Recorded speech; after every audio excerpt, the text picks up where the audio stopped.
Parachat est mort. L'Éternel parla à Moïse ainsi, parle aux enfants d'Israël et dis-leur, quand vous serez arrivés dans le pays que je vous accorde, et que vous y ferez la moisson, vous apporterez un homère, une mesure des prémices de votre moisson au pontife, lequel balancera cet homère devant le Seigneur pour vous, le rendre propice. C'est le lendemain de la fête que le pontife le balancera. Vous offrirez le jour du balancement de l'homère un agneau sanctifié en holocauste à Dieu, puis vous compterez chacun depuis le lendemain de la fête, depuis le jour où vous aurez offert l'homère du balancement 7 semaines, qui doivent être entières. Vous compterez jusqu'au lendemain de la 7e semaine, soit 50 jours, et vous offrirez à l'Éternel une oblation nouvelle. Lévitique 23.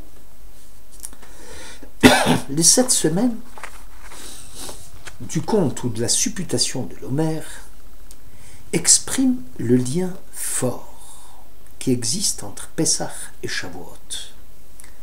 Selon nos sages, du premier jour de Pessah, où l'on commence à compter l'homère, jusqu'à Shavuot, fin de l'homère, il y a comme un parfum de fête prolongée, au cours de laquelle Pessah joue le rôle du premier jour de Yom Tov, fête du calendrier hébraïque, et Shavuot, celui du dernier jour de Yom Tov, avec les jours intermédiaires, précisément ceux de l'homère, qui deviendraient pour ainsi dire des demi-fêtes Chol HaMoed. Rabbeinu Bechaye écrit: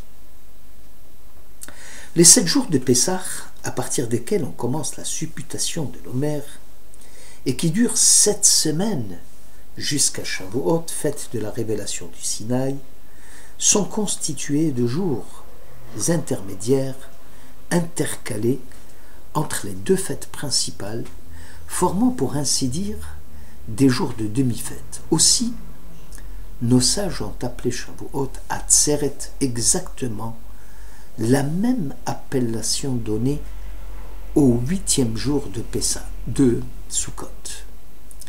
Sfat Emet. Renchéri, les jours du conte de l'homère sont évoqués et intercalés entre les 2 fêtes de Pessah et de Shavuot, à l'instar des demi-fêtes, et cela pour mettre en évidence le caractère de sainteté de ces jours-là, qui vont de l'Exode à la rédemption et à la révélation de la Torah. Sur le plan historique, d'après le traité Menachot 65, il y a une corrélation entre Pessah et Shavuot, et qui jette un éclairage nouveau quant à la polémique qui avait fait rage en son temps entre les tenants du courant sadducéen, 1er siècle de l'ère vulgaire, qui prétendaient que le début du conte de l'homère devait se faire mi-machorat ha-shabbat, c'est-à-dire le lendemain du Shabbat de la création du monde, c'est-à-dire le Shabbat qui suit immédiatement la fête de Pessah. Et les tenants du courant pharisien, fidèles à la loi sinaïtique et à l'enseignement rabbinique transmis oralement de père à fils, et qui soutenaient par transmission que le concept Shabbat ici, dont il est question dans ce texte, concernant la supputation de l'homère, faisait référence à la fête de Pessah, elle-même appelée Shabbat ici, puisqu'il y a ressemblance entre les lois du Shabbat et celles de Yom Tov, ne serait-ce que par rapport à l'interdit qui viendrait frapper certains travaux.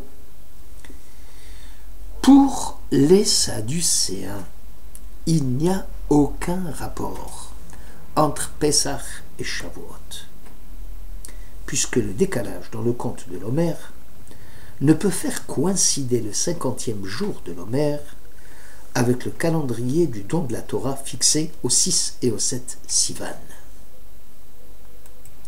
Seuls les pharisiens pouvaient démontrer la relation forte entre les 2 fêtes confortant ainsi la halakha qui demande à ne pas faire de prière spéciale réservée à la nouveauté qui est celle de Shechianu pour la mitzvah de l'Omer, car cette prière spéciale est incluse dans celle que nous faisons le soir du Seder, puisque la supputation de l'Omer est étroitement liée à la fixation du calendrier pascal. Pour Rabbi Moshe Agiz, toute mitzvah qui sert de préambule à une autre mitzvah exige que l'on fasse la prière de Shechianu sur la principale. La supputation de l'Omer n'est que le début des préparatifs de la fête de Shavuot. Shechianu sera donc lu pendant la fête de Shavuot, jour dernier de décompte de la mitzvah. En bref, les décisionnaires sont unanimes pour affirmer que le lien entre les deux fêtes Pessah et Shavuot est indissociable. L'Omer est le trait d'union qui va les relier entre elles.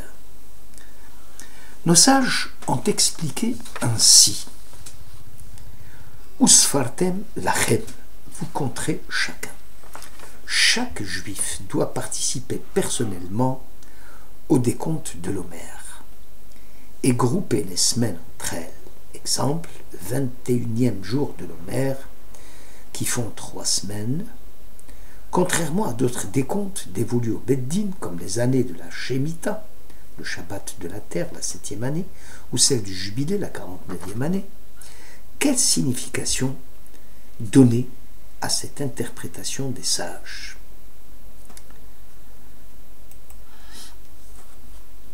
Les jours de la Séphira, la supputation de l'Omer, sont appelés à devenir des jours de progrès et d'ascension dans le culte de Dieu.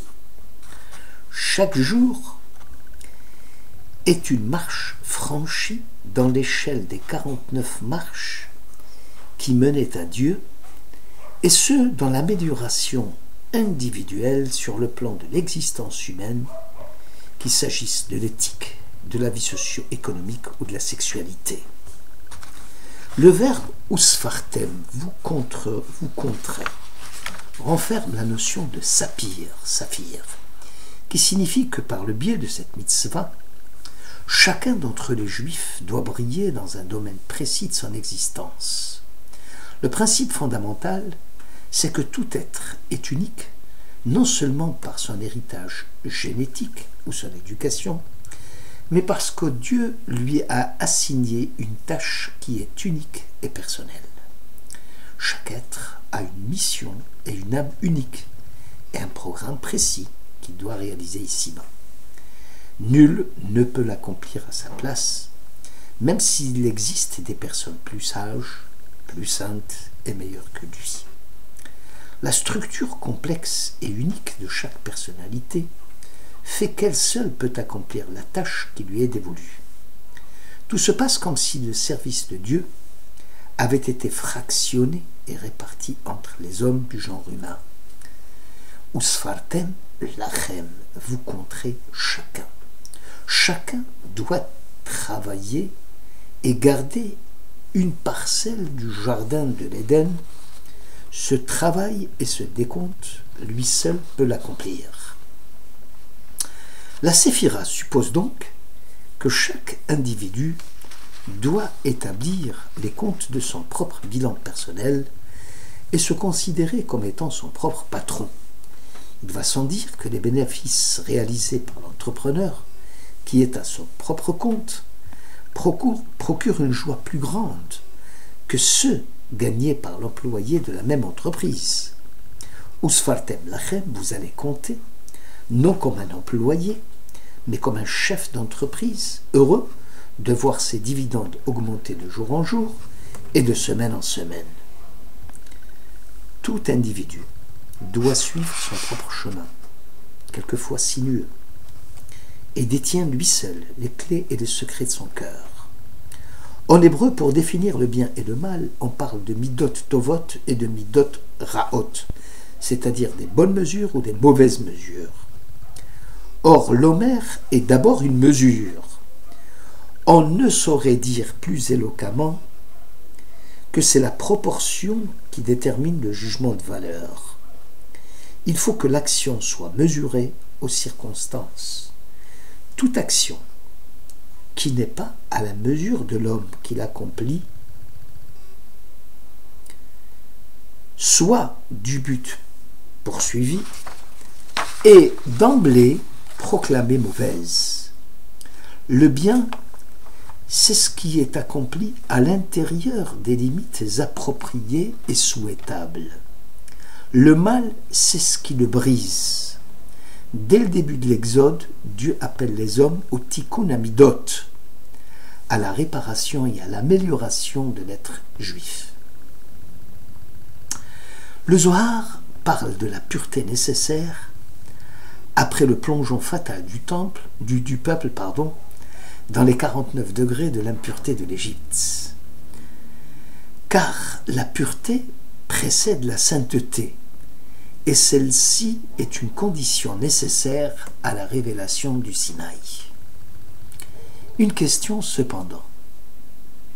Du moment de l'Exode, Israël ne s'était-il déjà pas élevé au niveau de la sainteté suprême?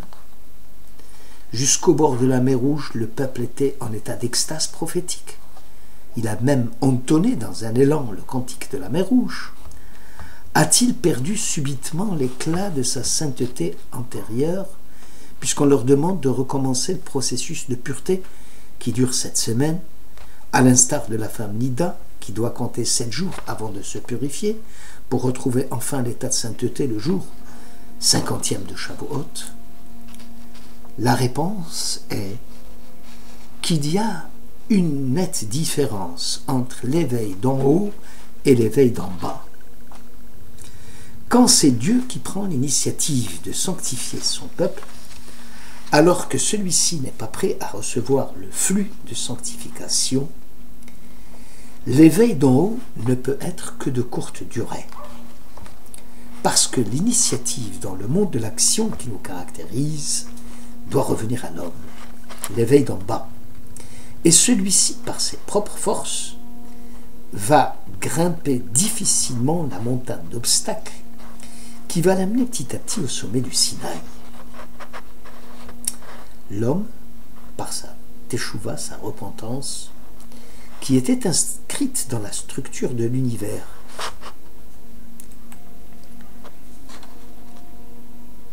avant que l'homme ne fût créé, a été doté de la possibilité de changer le cours de sa vie. Le retour ou l'éveil d'en bas est la plus haute expression de la liberté humaine. C'est la concrétisation humaine du divin. À l'image de Dieu, qui n'est pas soumis à la causalité, l'homme qui brise son passé unique brise aussi l'immuabilité du déterminisme et de l'irréversible enchaînement des causes à effet. Dans le monde médical,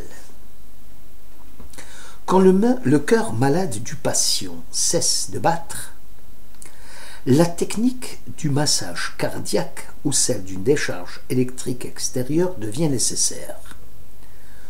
Or, ces soins ne peuvent pallier qu'un instant, le temps que le cœur se mette en marche normalement.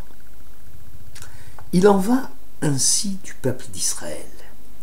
L'éveil d'en haut ne peut fonctionner qu'un instant. Israël doit faire l'effort de la sphira purification, symbole de sa propre quête. C'est là l'origine de la différence entre le Shabbat de la création, sanctifié une fois pour toutes par Dieu, et les fêtes juives mentionnées dans la Torah et appelées aussi Shabbat, mais cette fois-ci proclamées solennité sainte par le tribunal rabbinique des hommes. Si le premier jour de Pessah est dit Shabbat dans la Torah, c'est qu'il revêt un caractère de sanctification qui lui vient directement du divin, sans effort aucun de la part d'Israël.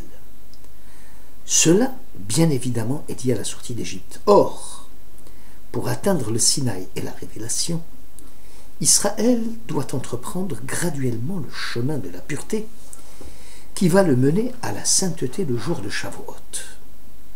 Une question cependant. À quoi cela sert-il de donner la sanctification à Israël, puis de lui ôter en exigeant de lui de faire un effort en vue de se l'approprier de nouveau? La réponse est que, sans la profusion de sainteté gratuite acquise lors de l'Exode, il était impossible à Israël de s'en sortir seul. Les premiers soins, pour utiliser la métaphore de tout à l'heure, apportés par l'équipe d'urgence à un malade chronique, est déterminante pour la suite des soins et de la thérapie à venir. Le traité Nida 30 compare Israël à un embryon qui loge dans la matrice maternelle et à qui on a enseigné la Torah. Au moment de sa venue au monde, un ange lui donne une tape sur la bouche pour qu'il oublie l'enseignement acquis dans l'état prénatal. À quoi donc sert-il de lui apprendre la Torah s'il est obligé de faire l'effort de l'acquérir de nouveau? C'est du Talmud. Sans les acquisitions des fondamentaux de la Torah, à l'état inné, le bébé n'aurait pas été apte de retrouver la Torah, et c'est pour lui faciliter le chemin de l'étude que l'enseignement prénatal aurait eu lieu. La révélation du Sinaï est une nouvelle naissance pour la nation juive. Pour le rabbin Hirsch, le mot Torah viendrait de la racine Ishahara, femme enceinte. La Torah, c'est ce qui engendre. Un Ben Torah, c'est quelqu'un qui naît par la Torah. La Torah n'est pas un savoir, elle est beaucoup plus. Elle engendre un nouvel être. Les jours de la Sphira sont un parcours dans le processus spirituel indispensable en vue de se préparer au Matan Torah, la réception de la Torah. Or, la supputation ne peut se faire qu'individuellement. Chez Tehe Sphira Echad Ve Echad. Le Beth Israël écrit à ce propos: les jours du conte de l'Homère vont servir d'auxiliaire à l'homme en vue de vivre en proximité du culte de Dieu. Si je ne suis pour moi-même, qui le sera? Dès lors, c'est moi-même qui dois faire le décompte de l'Homère. Combien même je serai pour moi, qui suis-je? Je me dois de m'inclure dans la communauté d'Israël, car sans elle, je ne suis rien. Enfin, si ce n'est maintenant, quand le serai-je?